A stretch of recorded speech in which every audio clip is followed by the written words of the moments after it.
Mesdames et messieurs, fidèles de Zaïre TV, bonjour et bienvenue sur le plateau de 100% Culture de ce matin. Nous allons parler cinéma et nous allons parler d'un film qui sortira très bientôt ici au Bénin. Il s'agit de ce film intitulé De la mort à la vie. Et nous avons sur ce plateau deux personnes qui sont vraiment, qui ont joué des rôles importants dans ce film.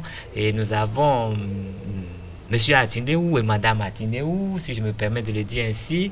Et nous allons demander à la dame que nous avons sur ce plateau de bien vouloir se présenter à nos téléspectateurs. On m'appelle Hermance Kedjahoundé, épouse Atineou, comme vous l'avez déjà si bien dit. Et puis, je suis actrice dans le film De la mort à la vie. Très bien. En face de vous, il y a un bel homme qui va bien vouloir se présenter à nos amis de 100% Culture. Avec grand plaisir. On me nomme Patrick Dieudonné Atineou.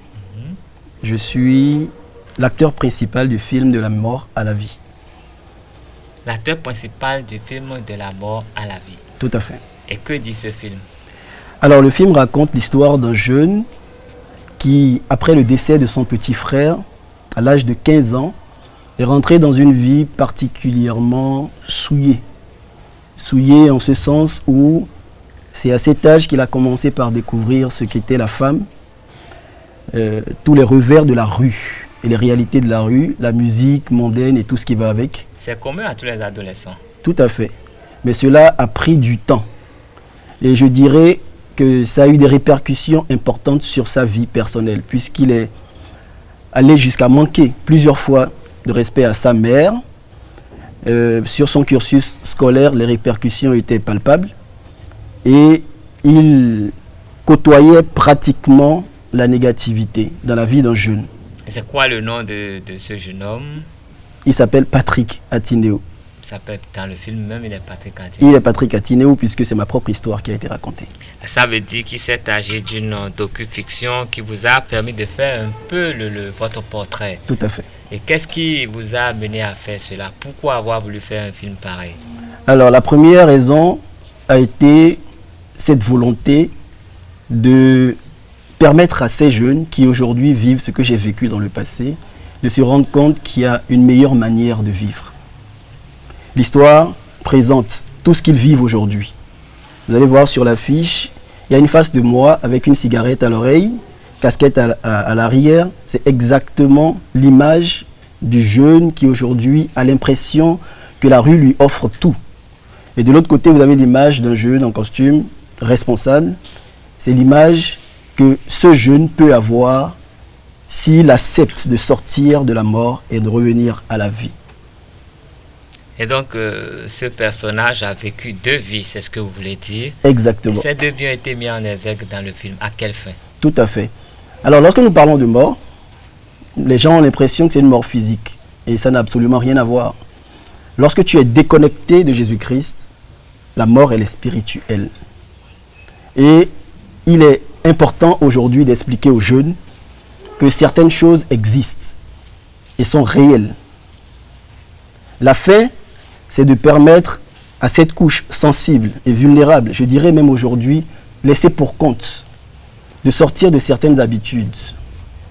J'ai eu les larmes aux yeux et ce qui m'a permis, mon épouse et moi, ce qui nous a permis de sortir ce film, c'est le fait de remarquer aujourd'hui que de plus en plus le temps passe.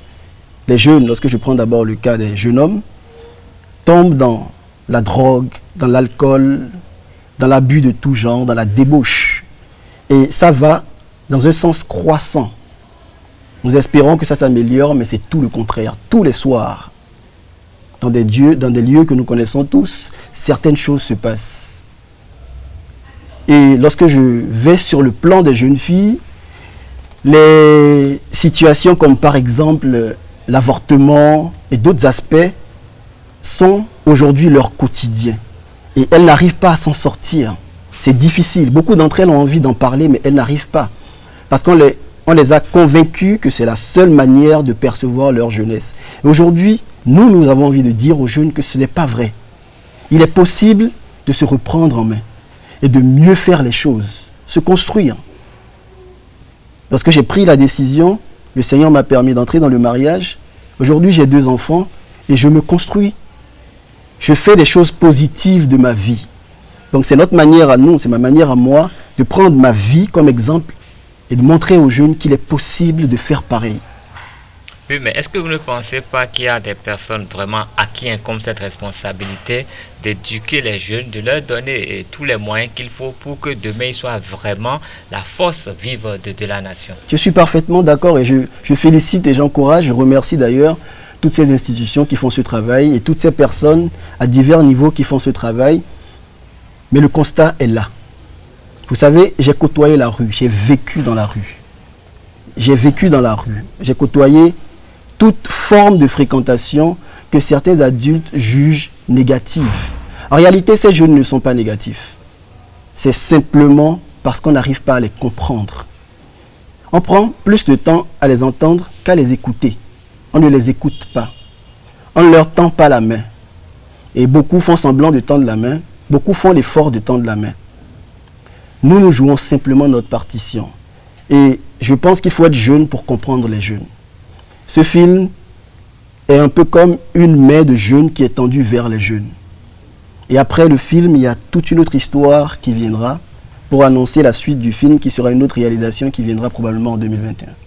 Oui, mais quand on se met dans ce contexte-là, je crois qu'aujourd'hui, avec la mondialisation, il y a les médias qui permettent d'avoir accès à toutes choses et cela change forcément les mœurs.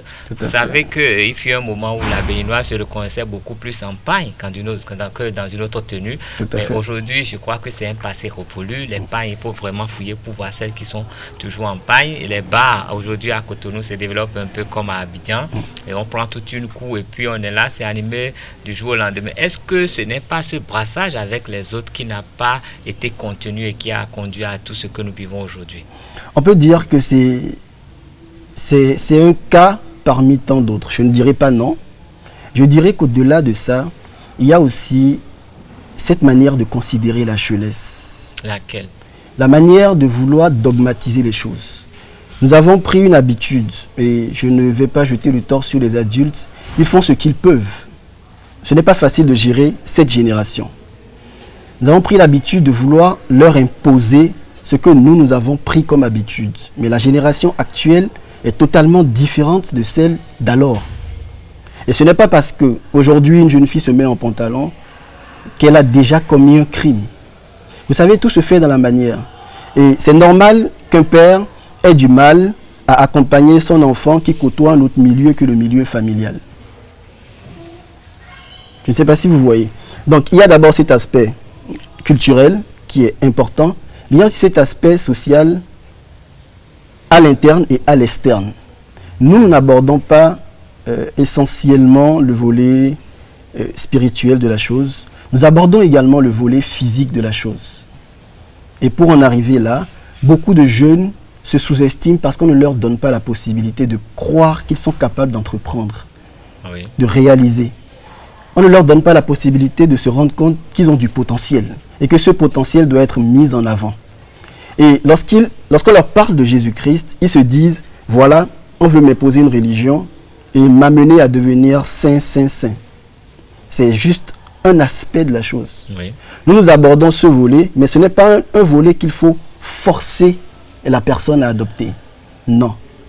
Le volet qui nous incombe le plus au niveau de la jeunesse, c'est de conscientiser et de permettre à ce jeune de se réaliser. Lorsqu'il arrive à se réaliser, il est capable d'aider un autre jeune à se réaliser. Et ça crée une chaîne de jeunes conscients, responsables. C'est bien pour la nation, c'est bien pour le Bénin et c'est bien pour l'Afrique. Eh bien, dans votre position, que pensez-vous qu'est-ce qui vous a donné quand même cette légitimité de vouloir conscientiser les vôtres? En fait, pourquoi vous vous sentez en position de pouvoir éduquer les autres? Merci. Déjà, je ne me mets pas dans la position de moralisateur. Je me mets dans la position d'un humain qui voudrait partir en paix en ayant en conscience d'avoir contribué à quelque chose pour aider les autres. Oui. J'ai, entre mes 19 et 20 ans, fait un morceau qui a secoué un tout petit peu le Bénin. Et ce morceau, je me suis mis à l'écart du public. Le morceau est sorti, les gens ont écouté. C'était un morceau contre l'artiste Blaze en 2009. Oui. Mais j'ai refusé de m'afficher. parce que ma mère m'imposait d'aller à l'école, ce qui est normal. Et je lui dis merci au passage. Mais après, cette image est restée sur moi. Vous voyez un peu? Et ça m'a permis de découvrir tout ce que ces jeunes vivent en réalité, mais je l'ai fait dans l'ombre. Et ce serait pour moi dommage, à un certain âge, de n'avoir pas profité de ma jeunesse pour tendre la main aux jeunes.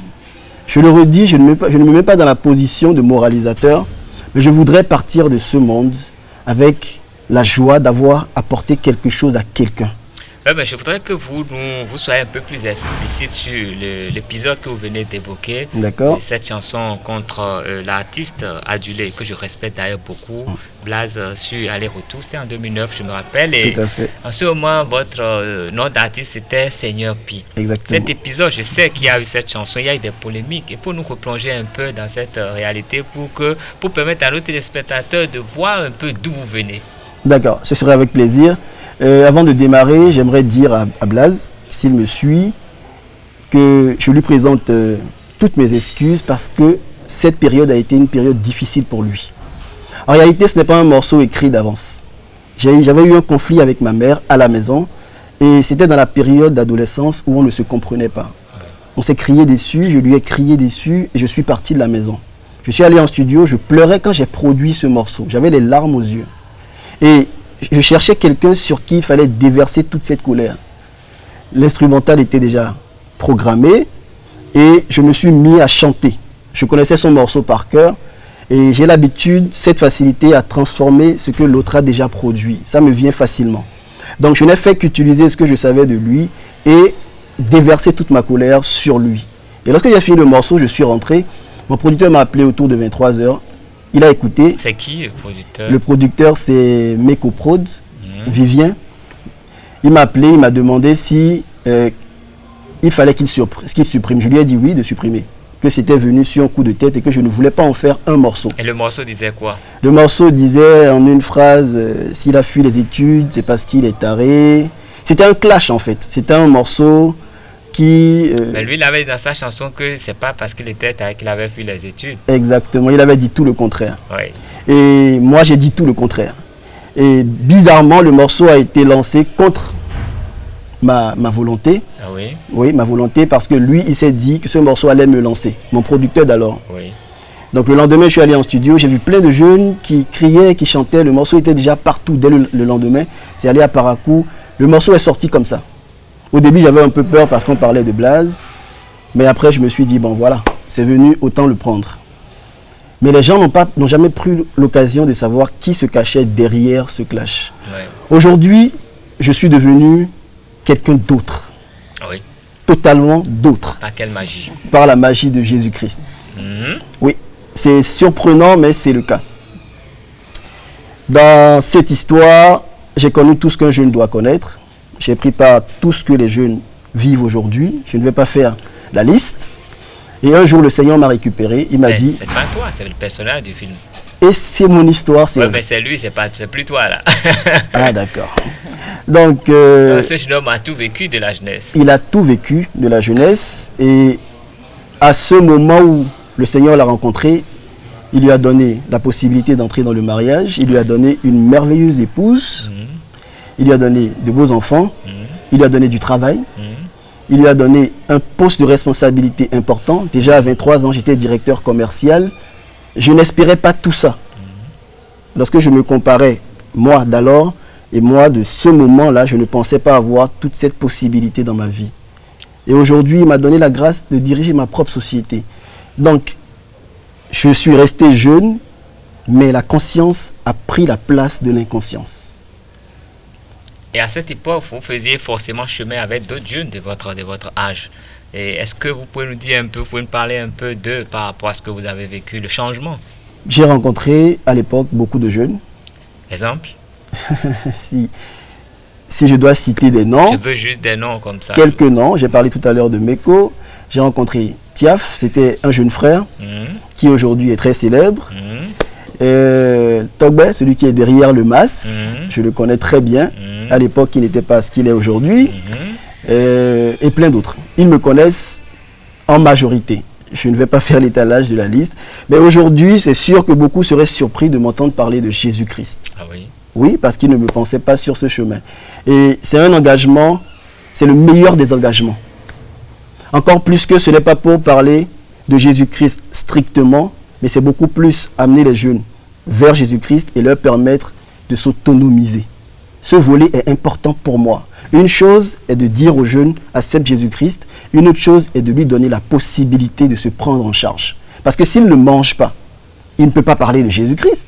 Tu viens vers lui, tu lui parles de Jésus-Christ, mais il a faim. Il a des problèmes. Il n'arrive pas à payer sa scolarité. Il n'a pas de quoi se vêtir. Mais tu lui parles de Jésus-Christ. Pourquoi? Il faut lui parler de Jésus-Christ, c'est un aspect, Oui. mais lui donner la possibilité d'espérer. D'ici 1 an, tu as la possibilité d'avoir ton établissement, de démarrer tes propres projets. Et ça prend du sens. Et c'est le combat que nous menons, mon épouse et moi et mes collaborateurs aujourd'hui. Il faut que, par la grâce de Dieu, d'ici décembre 2021, nous puissions nous-mêmes nous retrouver avec la fierté d'avoir accompagné des jeunes, ayant reçu Christ, Oui. mais s'étant réalisés eux-mêmes. C'est très important pour nous. Et si cet objectif est atteint et que le Seigneur favorise, on continuera toutes les années qu'il faudra, parce que un jeune sauvé, c'est des milliers de jeunes sauvés par ce jeune sauvé. Ok, j'ai compris, c'est des milliers de jeunes sauvés, mais dites-moi, qui sont les personnes qui sont intervenues sur ce film pour que cela devienne une réalité? Alors le film a connu particulièrement la participation des membres de la communauté Arbre de Vie. Je suis le coordonnateur général de la communauté Arbre de Vie. Parlez-nous-en. La communauté Arbre de Vie, merci, d'ici janvier 2021, fêtera ses 2 ans.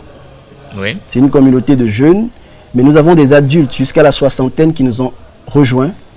Nous sommes actuellement sur un forum WhatsApp, mais nous faisons nos séances physiques au bureau, normalement, avec nos petits moyens.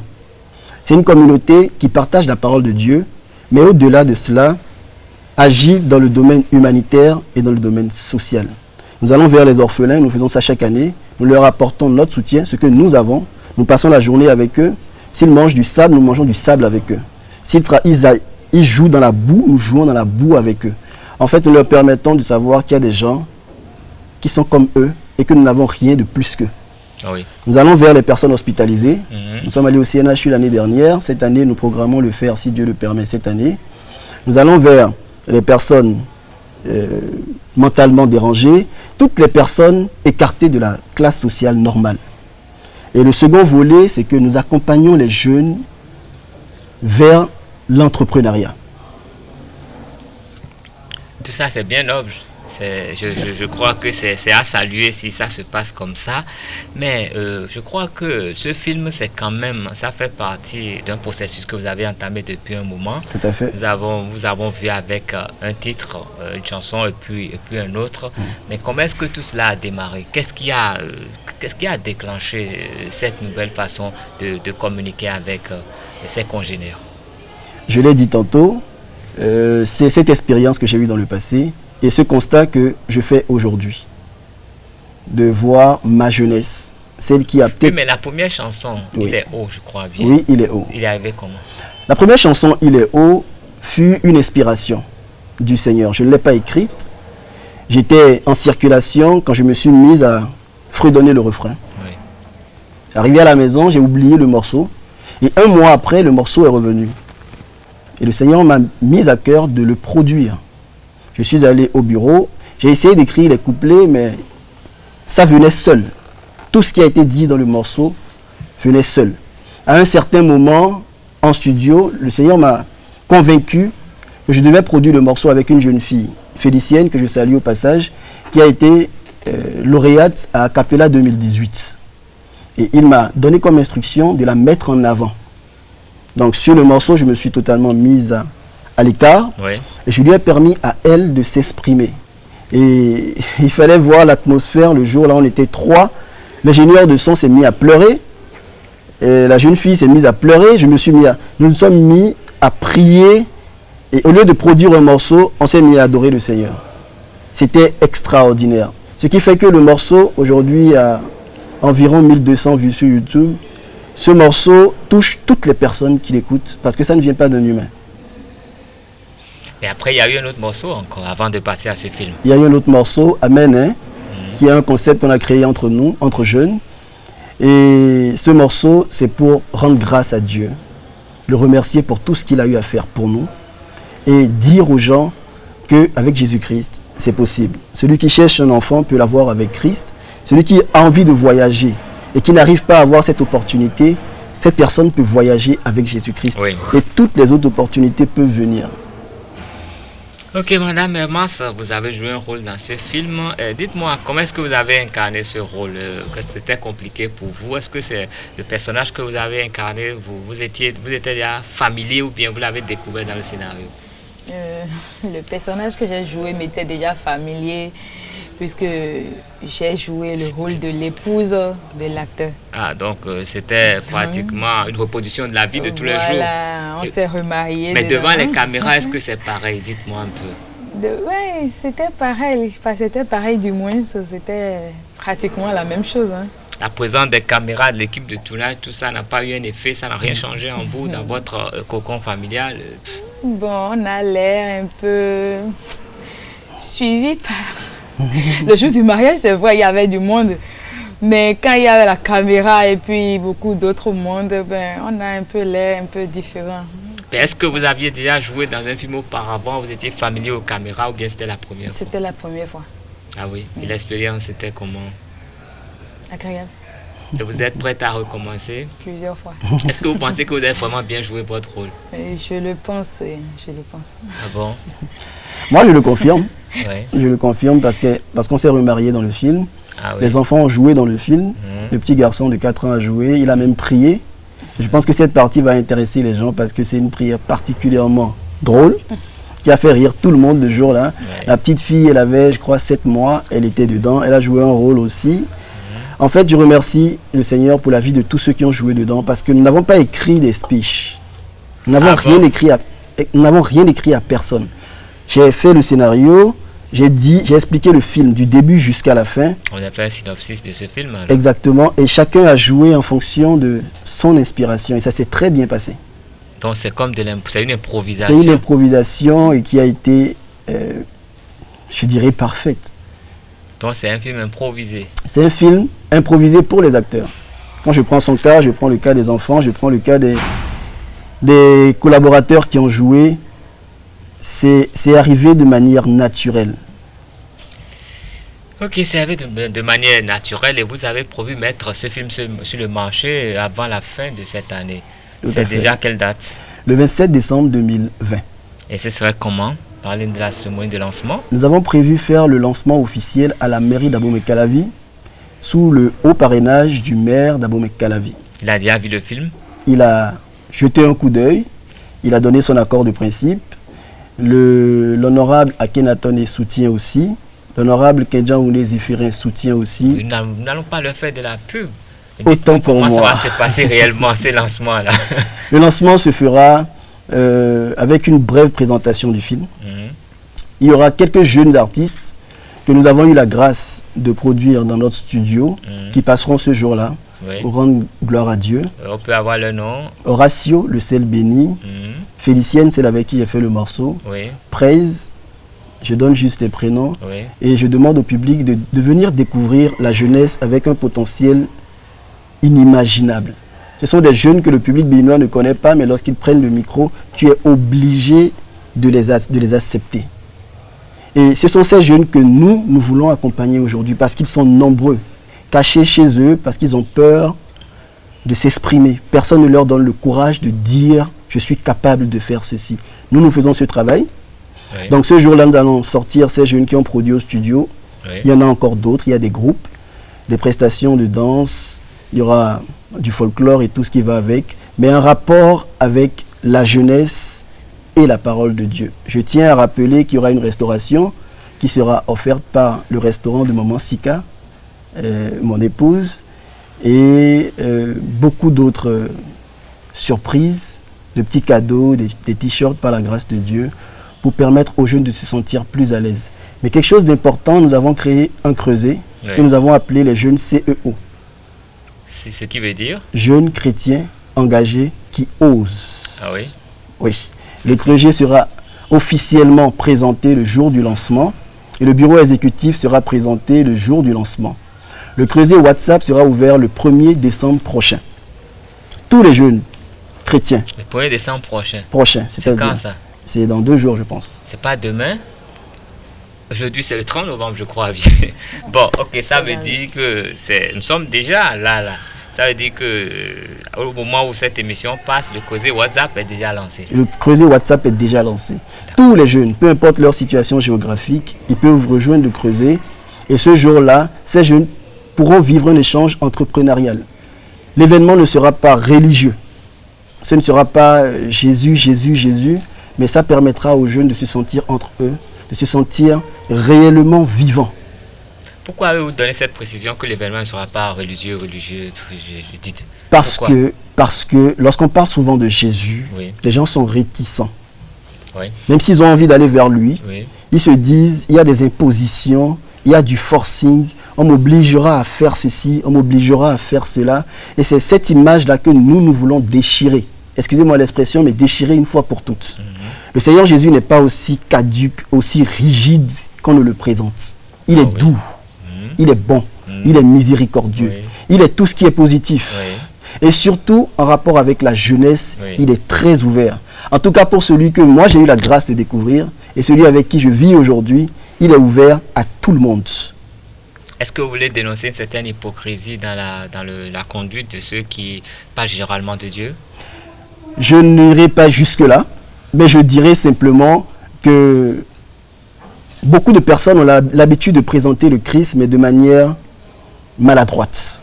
Et cette manière repousse ceux qui ont envie d'aller vers lui.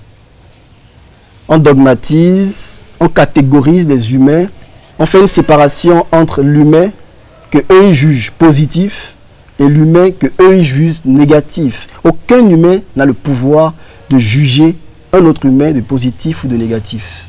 Seul le Créateur est capable de dire que telle personne est ceci et telle personne est cela. On peut donner son avis, mais cet avis ne doit pas devenir un système déjà forgé, etc. Non. Et quelles sont les conditions d'accès à cette cérémonie de lancement du 27 décembre? Le lancement est totalement gratuit. L'entrée est libre et gratuite. Toute personne qui souhaiterait suivre ce lancement, vivre cet événement avec nous, peut se rendre à la mairie d'Abomey-Calavi, à la maison du peuple de la mairie d'Abomey-Calavi, à partir de 15h. La salle est ouverte à tout le monde. Il y a combien de places disponibles? Parce qu'il y a quand même les mesures aujourd'hui pour prévenir la propagation du Covid-19. Tout à fait. Il y a combien de places assises? Combien de personnes seront autorisées à entrer et assister à cette cérémonie? La salle a une contenance de 500 personnes, mais nous essayons d'évaluer ça à 300 personnes maximum pour permettre quand même de prendre des dispositions appropriées face à cette pandémie qui en réalité devait être prise avec moins de crainte. Mais ce n'est pas un débat à faire ici. Moins de crainte? Si. Pourtant, les crayons, beaucoup? J'ai une question que je pose souvent aux gens. Beaucoup ont envie d'aller au paradis, mais ils ont peur de mourir. On ne peut pas aller au paradis sans mourir. Donc autant mourir pour y aller. Autant mourir tout de suite. Autant savoir que nous sommes tout le temps soumis à la mort. Nous sommes tout le temps soumis à la mort. Oui. À chaque minute, nous sommes soumis à la mort. Donc ce n'est pas une crainte, c'est une réalité. Nous allons tous mourir. Je ne peux pas avoir peur de quelque chose qui va finir par m'arriver. Mais je disais tout à l'heure, ce n'est pas le débat. Peut-être que si un jour nous en avons l'occasion, nous allons en parler. Parce que j'ai vu Jésus-Christ guérir des maladies. Quand je dis j'ai vu, c'est dans la Bible. Ça a été réalisé dans des films. J'ai lu dans la Bible des maladies que le Seigneur a envoyées sur l'Égypte, qu'il a guéri lui-même. Donc il y a des aspects qu'il faut expliquer aux gens et arracher la crainte, la peur de certaines choses de leur cœur. Personnellement, je n'ai pas peur de cette maladie, mais je respecte les mesures barrières, tout ce qu'il faut faire autour. Je le respecte parce que c'est institué par les autorités du pays et c'est aussi pour le bien de tout un chacun d'entre nous. Autant le faire. Madame Hermans, vous avez quelque chose à dire par rapport à cette invitation du 27 décembre prochain? Je n'ai pas grand-chose à dire, mais je dirais simplement que toute la jeunesse vienne. Et puis, ils verront le Seigneur sous une autre forme. Ok, toute la jeunesse viendra à la maison du peuple de la mairie d'Abomey-Calavi le 27 décembre prochain pour découvrir quoi? Ce film. C'est bien ça, pour découvrir ce film de la mort à la vie qui sera lancé officiellement. Et est-ce qu'on pourra l'acheter sur place? Ça, c'est un volet aussi important. Le film, il est vendu à 2500 francs. Toute personne souhaitant l'acheter pourra avoir ce film sur place. Et toute personne souhaitant réserver le film peut le faire dès à présent en contactant le 97. Je peux y aller? Oui. Le 97 39 96 31 ou le 61 32 37 48. Est-ce qu'en appelant ce numéro, on peut se faire réserver une place à l'entrée pour le lancement? Tout à fait. Ok, d'accord. Donc, je crois que nous avons fait l'essentiel. Nous avons dit l'essentiel de ce qui concerne ce film De la mort à la vie. Exactement. Votre première production qui sera lancée le 27 décembre prochain. Pourquoi cette date? Cette date parce que, je ne sais pas si c'est l'occasion de le dire, nous fêtons 2 ans de mariage le 29 décembre. Bon, je ne pourrais pas le savoir, mais j'ai été inspiré de demander pourquoi. Donc, le 27 décembre prochain, on pourra découvrir le film De la mort à la vie, un film qui est produit par Arbre de Vie. Tout à fait. Et qui essaie de recadrer un peu, revisiter un peu le comportement de la jeunesse en donnant des indications pour essayer en fait de réussir davantage cette vie en respectant les normes humaines et les normes divines. Tout à fait. C'est un peu ça. C'est exactement cela. Ok, d'accord. Sur ce, je vais vous remercier d'être passé ici. Je vais vous remercier de nous avoir présenté brièvement ce film. C'est un plaisir. Et je vais vous dire que vous pouvez revenir quand vous voulez, dès qu'il y a quelque chose de nouveau. Merci. Et nous allons souhaiter que les jeunes viennent vraiment voir ce film, viennent s'abreuver à cette source et qu'ils tirent des leçons à partir de ce film pour bien vivre leur jeunesse de façon positive et pouvoir être beaucoup plus utile pour la nation par la suite. C'est ce que nous Je souhaitons. crois que j'ai été fidèle. Sur ce, je vous dirai infiniment merci et je vais remercier également nos amis téléspectateurs qui nous ont suivis jusqu'à la fin de cette émission. Je vais juste leur faire une recommandation. Essayez quand même de jeter un coup d'œil à ce film De la mort à la vie parce que chaque fois que vous regardez un film, c'est comme si vous avez lu un livre. Vous apprenez forcément quelque chose qui vous apporte de la culture, qui vous aide à mieux orienter votre vie. Peut-être que ce film changera quelque chose dans votre vie parce que l'histoire qu'elle raconte a changé la vie de quelqu'un. Mon souhait, c'est que la vie de tout le monde change positivement, que la vie du Béninois change positivement, que le Bénin change positivement sur tous les plans et que nous soyons heureux d'être Béninois. Il ne faut plus que nous ayons honte de dire que nous sommes Béninois. Il faudrait que nous pensions que nous sommes maudits parce que nous sommes Béninois. Mais il faudrait que nous disions le monde est ce qu'il est, le Bénin est un paradis que Dieu a créé pour nous. C'est là qu'il a voulu que nous soyons. Il a mis à notre disposition toutes les ressources pour réussir tous les plans. Tout à fait. Et donc, je vous invite, c'est de la philosophie, vous direz, mais c'est mon opinion. Je sais que le Bénin est un beau pays. Nous pouvons vivre très heureux dans ce pays. Même si vous n'êtes pas béninois, si vous regardez un peu, vous suivez cette émission, dites-vous que le Bénin est un très beau pays, que Dieu l'a créé pour tout le monde, que vous pouvez y être très heureux. Merci à vous et à bientôt.